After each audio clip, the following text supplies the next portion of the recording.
शेळीपालनात सगळ्यात महत्वाचा रोल असतो तो म्हणजे चारा नियोजन. तुमचं चारा नियोजन उत्तम असेल तर 100% तुमचा शेळीपालन हा व्यवसाय 100% फायद्याचा असेल मित्रांनो. तर ते कसं, तर मित्रांनो आपला हा 20 गुंठ्याचा प्लॉट आहे. या 20 गुंठ्याच्या प्लॉटमध्ये आपण चारा लावलेला आहे.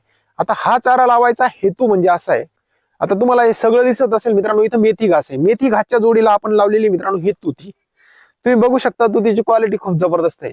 हा तुती इतका प्रोटीनयुक्त चारा आहे शेळींना, खूप छान असा. या चाऱ्याने शेळींच्या आहारातल्या खूप अशा गरजा भागवल्या जातात. जसं प्रोटीन्स असतील, कार्बोहायड्रेट्स असतील, त्याच्यामध्ये विटॅमिन्स असतील, मिनरल्स असतील. जसं आता हे मेथी घास झालं मित्रांनो, हे मेथी घास किंवा ही तुती शेळींना एक बदाम काजूच्या स्वरूपात काम करत असतं मित्रांनो.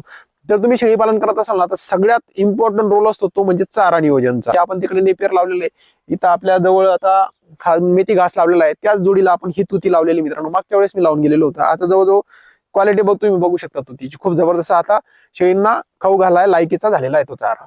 मित्रांनो सांगायचा हेतू एवढाच होता की शेळी पालन करत असताना तुमच्याकडे एक बॅकअप म्हणून चाऱ्याचा स्टॉक असणं खूप गरजेचं आहे. कारण जर तुम्ही बंदिस्त शेळी पालन केलं ना मित्रांनो, तर शेळी असा प्राणी आहे, त्याला फिरस्ती म्हणजे 52 प्रकारचा चारा खाणारा प्राणी असा आहे शेळी. चाऱ्याच्या व्हरायटी त्याला जेवढं उपलब्ध करून देणार तुम्ही, तर तेवढं खूप महत्वाचं आहे. तर ह्याच अनुषंगाने आपण हा असा प्लॉट बनवलेला आहे, जेणेकरून आपल्या शेळींना अशी कमतरता नको मैसूर झाली पाहिजे की त्या बाहेर म्हणजे बंदिस्त असून सुद्धा त्यांच्या सगळ्या गरजा चाऱ्याच्या भागल्या पाहिजे. याच अनुषंगाने आपण हा असा प्लॉट लावलेला आहे मित्रांनो.